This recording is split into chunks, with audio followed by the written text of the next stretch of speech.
J'ai une remarque positive à vous faire concernant vos aspirations. Il est essentiel de se préparer dès maintenant pour les 10 années à venir. Affronter la réalité et la vérité peut s'avérer bénéfique. Cela a été mon cas lors de ma rencontre avec Monsieur Chauffe à l'âge de 25 ans. Lui ayant 44 ans, il m'a beaucoup appris grâce à son expérience. Il m'a posé des questions provocantes, notamment une très pertinente. Lisez-vous les livres qui vous aideront à atteindre vos objectifs dans les 5 prochaines années? Une question cruciale. Il est donc important, je présume pour chacun d'entre vous, de lire les ouvrages appropriés qui vous guideront vers vos objectifs des 5 prochaines années. Sinon, vous ne les atteindrez pas. Cette réflexion est profonde, n'est-ce pas? Vous vous engagez soit dans les disciplines requises, soit vous ne le faites pas. Cependant, voici ce qu'il faut éviter. Se bercer d'illusions, espérer sans agir, en d'autres termes, désirer sans concrétiser. L'essentiel est de se confronter à la réalité et de se demander « Où en suis-je actuellement? Que puis-je faire pour initier les changements nécessaires qui me permettront de progresser chaque jour vers les réussites que je convoite ?»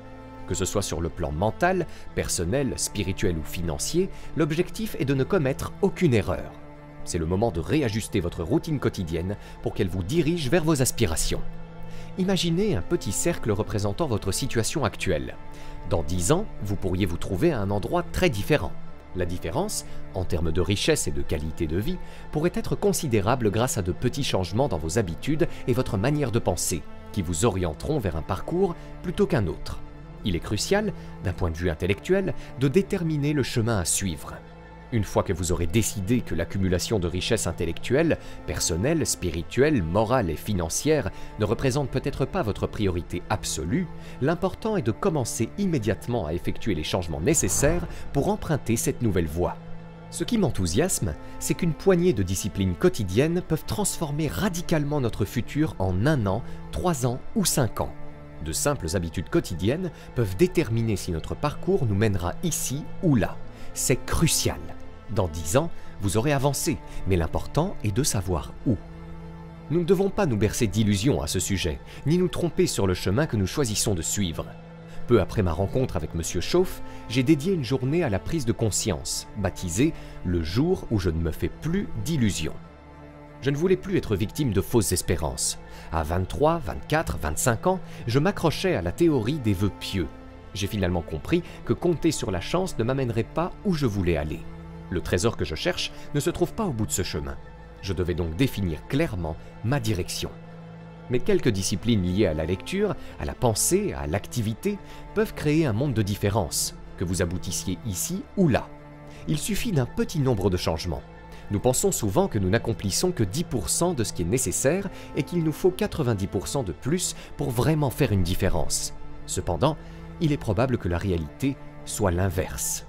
Nous avons déjà fait suffisamment pour avoir goûté à une bonne part de la vie. Peut-être avons-nous juste besoin de ces 5 à 10% supplémentaires de changements intellectuels, de modification des activités, de peaufinage de nos disciplines, d'affinement de notre réflexion. Ce dont nous avons besoin, ce sont des idées pour mettre en œuvre ces simples ajustements. Ainsi, le capital, qu'il soit intellectuel, personnel ou financier, commence à croître sur 1, 3, 5, 10 ans. Voici donc une question cruciale à considérer dès ce soir. Que comptez-vous entreprendre dès demain pour orienter votre vie différemment? C'est une interrogation pertinente. Quelles actions envisagez-vous à partir de demain pour instaurer un changement? Si, dès demain, vous ne prenez aucune initiative marquante, que se passera-t-il? Rien ne changera. Et vous voyez, de cette manière, il est facile de prédire à quoi ressembleront vos 5 prochaines années. Réfléchissez aux 5 dernières années, car sans une action concrète de votre part dès demain, les 5 années à venir risquent de ressembler étrangement aux 5 précédentes. Il est temps de faire un choix, que ce soit pour transformer radicalement votre existence, y apporter des modifications mineures, changer quelque aspect ou ne rien changer du tout. C'est le moment de décider. Vous avez la liberté d'agir à votre guise, mais il est bon de réaliser que chaque jour offre l'opportunité de transformer votre vie entière. Que pouvez-vous faire dès demain pour initier ce changement? Voilà une question à méditer. Comment réagir face à un désordre économique, à une profonde déception? Que faire avec un cœur en peine? Que pouvez-vous faire lorsque les solutions semblent inefficaces? Encore une excellente question. Si vous aspirez à transformer votre vie, voici d'où tout commence. Des idées et de l'inspiration. Les idées ne sont jamais loin. Tout ce dont vous avez besoin est à votre portée. Les solutions pour changer de vie ou d'orientation professionnelle sont accessibles par la lecture, l'écoute. Une bibliothèque n'est probablement pas loin de chez vous. Le hic, c'est qu'alors qu'une bibliothèque est à disposition, la plupart des gens la négligent. Très peu franchissent son seuil.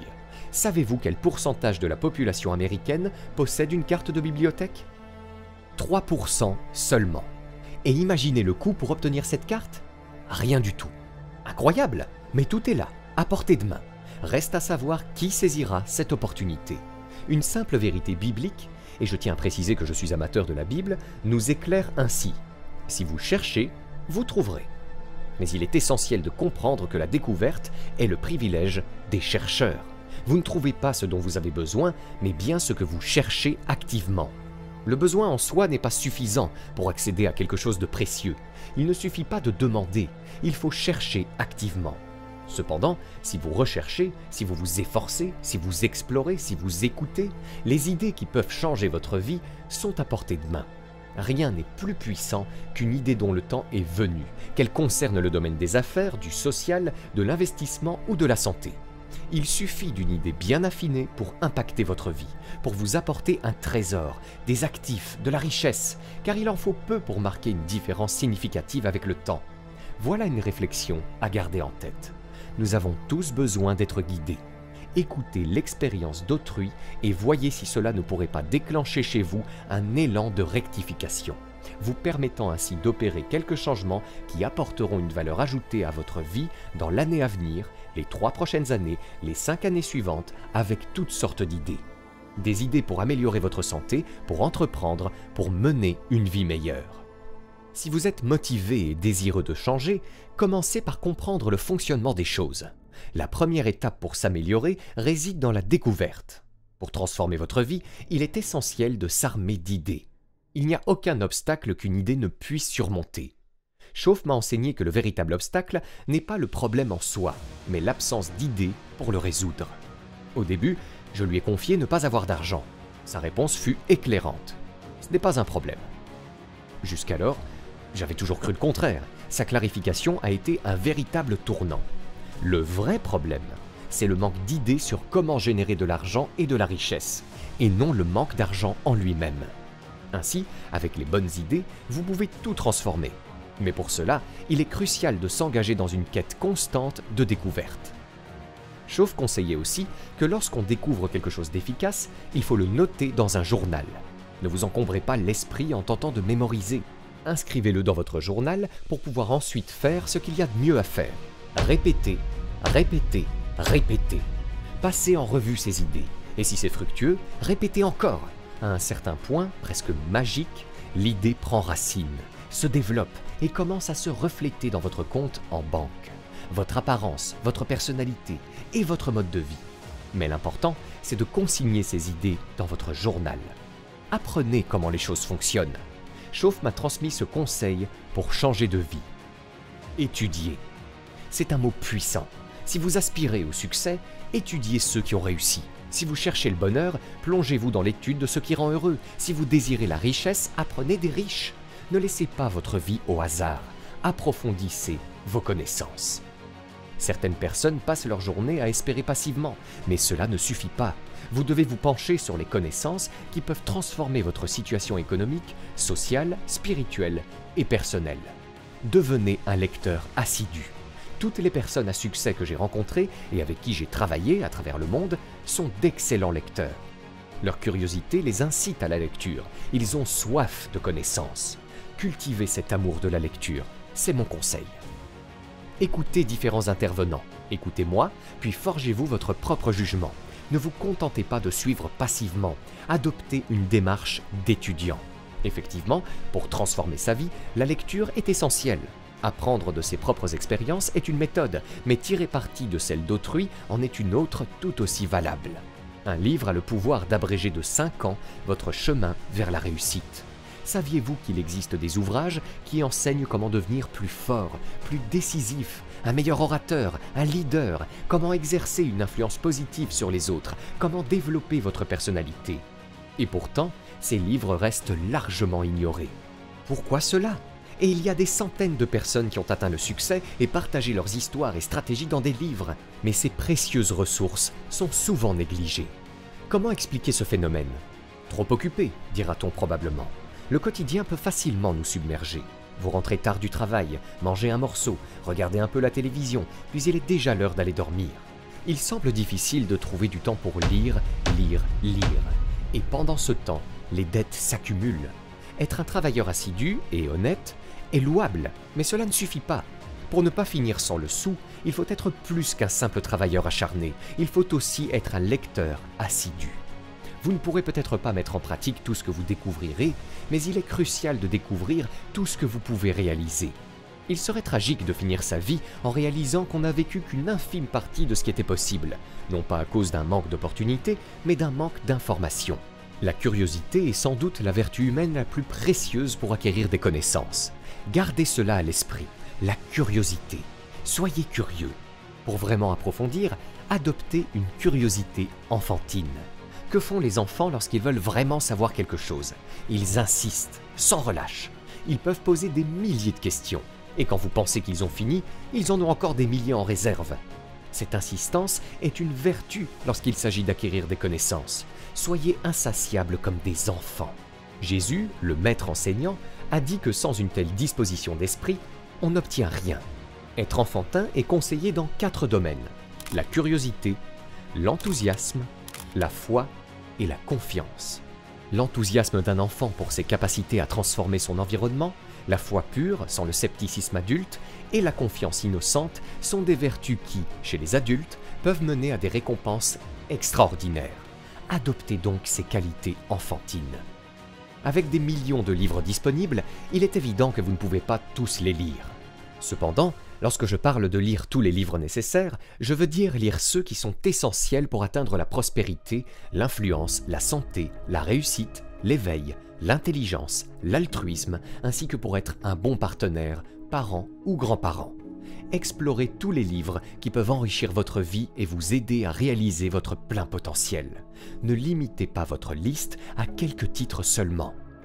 L'expérience de l'influence, celle de convaincre quelqu'un de l'excellence de votre idée, de l'intérêt d'un produit ou d'un service, ou encore de persuader quelqu'un d'adopter un nouveau mode de vie, est l'une des plus gratifiantes. Qu'il s'agisse de diriger une entreprise, de gérer une équipe ou d'élever un enfant, nous avons tous, à différents niveaux, la possibilité d'exercer une influence. Il est crucial de développer les compétences requises pour cela. Agir avec intention et apprendre comment influencer efficacement les gens vers un produit, une idée ou simplement vers une vie meilleure sont des compétences précieuses. Il est essentiel, pour commencer, de reconnaître et d'apprécier ce que nous possédons déjà. C'est en étant reconnaissant pour notre situation actuelle que nous pouvons être réceptifs à de nouvelles idées. Le cynisme, en revanche, peut entraver la circulation de toute information positive. Il est facile de devenir cynique envers notre environnement, les opportunités qui nous sont offertes, ou même les autres. Si nous remplaçons ce cynisme par de la gratitude, alors les idées et les informations peuvent circuler librement. Être reconnaissant est le premier pas. Le second est d'être avide d'apprendre. Peu importe ce que vous savez déjà, il y a toujours plus à découvrir. Un débat constructif est essentiel pour affiner nos idées. Nous cherchons des idées qui peuvent résister aux questions difficiles, et être entouré de personnes qui nous défient avec de telles questions est bénéfique. Mon conseil est de réfléchir à tout cela plus tard. Revoyez vos notes, repensez à ce que nous avons partagé ici. L'objectif est de stimuler votre esprit à envisager de nouvelles idées et ouvrir des voies pour de nouvelles informations. C'est en affinant notre intellect que nous pavons la voie vers une future prospérité. Soyez avant tout désireux d'apprendre. Il est essentiel de savoir écouter ce qui, de nos jours, n'est pas une mince affaire. Nous sommes constamment sollicités par de multiples sources d'attention. Les médias comme la radio et la télévision, la publicité, la politique, les influences sociétales, religieuses, communautaires et familiales. Comment, alors, distinguer ces voix et privilégier celles qui portent véritablement substance? Ce n'est guère simple.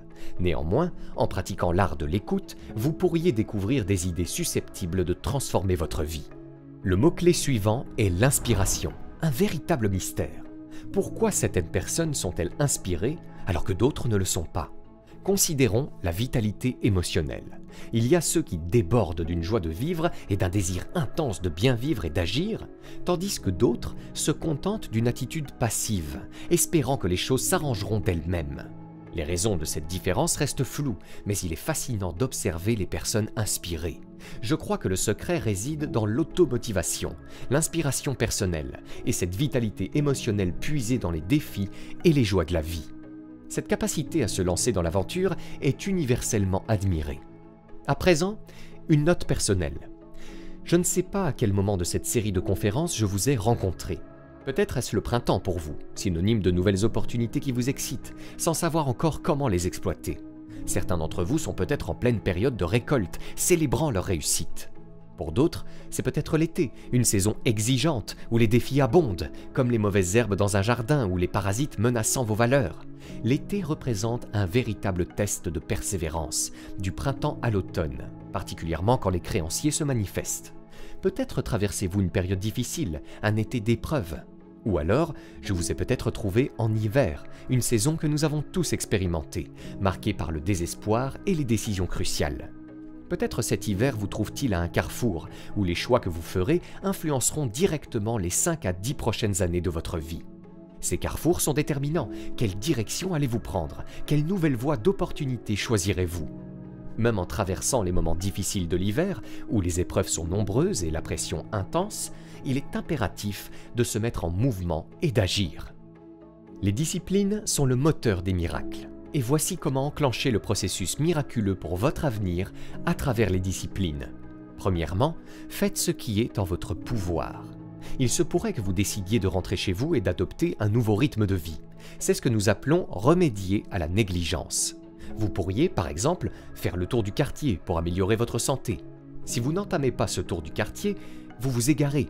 Si vous devriez lire mais ne lisez pas, vous vous égarez. Si vous savez que vous devriez passer cet appel téléphonique mais ne le faites pas, vous vous égarez. Si vous avez l'opportunité de changer mais ne saisissez pas cette chance, vous vous égarez.